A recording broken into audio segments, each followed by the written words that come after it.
And welcome back to Movie Show Plus. I'm Greg Russell, and he is the fabulous Tom Santilli. That's right. That's me. Hey, Tom, I've got a question for you. When you were growing up and your parents were telling you about movies that they had seen, like in their teenage years and all like that, telling you, oh my goodness, it's like the greatest movie in the world, and you went and watched it and were just probably trying to figure out what they're talking about. Wasn't the greatest movie in the world. Yeah, exactly. Right. Well, what I did with a young lady, her name is Brenna Noyes. She's a recent graduate from Wayne State University in their film program, graduated with honors. So she also is a film buff. She knows about the history and all like that. So I was talking with her about Ferris Bueller's Day Off, which she had never seen. She had seen, like certain clips, heard people talking about it and seeing it referenced, in other TV shows and movies, but hadn't seen it. So I thought, you know what? I wanted her to check out this movie that was made before she was born and get her opinion on it. And here's what she had to say.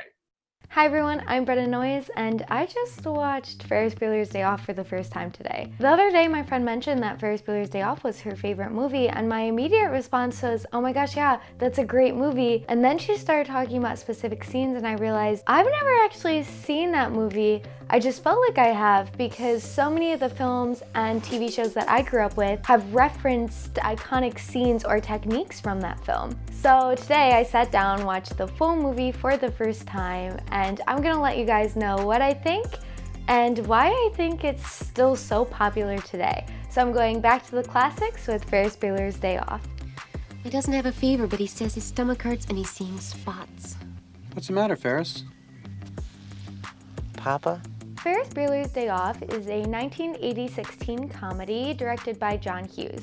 The movie follows a confident high school senior, Ferris Bueller, as he cuts class and embarks on crazy adventures through the streets of Chicago. Having a main character like Ferris is so refreshing because he's so confident in every decision he makes, and he breaks almost every single rule, yet finds a way to get out of it somehow. And even though the movie is very silly and unrealistic at times, it never switches to cheesy. John Hughes sets up this tone right from the beginning of the film with the fourth wall breaks and the graphics and the over-the-top character that Ferris is.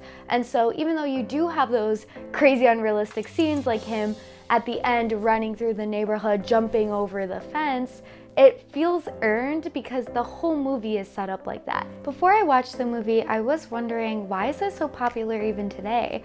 Why are people my age saying that they're obsessed with this movie, even though it was released almost a decade before we were even born? And I think the answer is, the plot is so relatable. The plot isn't dependent on anything that's going to be outdated in 10, 20 years. People are going to relate to this feeling of wanting to just drop all their responsibilities and go on an adventure no matter what time it is. Overall, I really enjoyed the movie and I can definitely understand why it's a classic.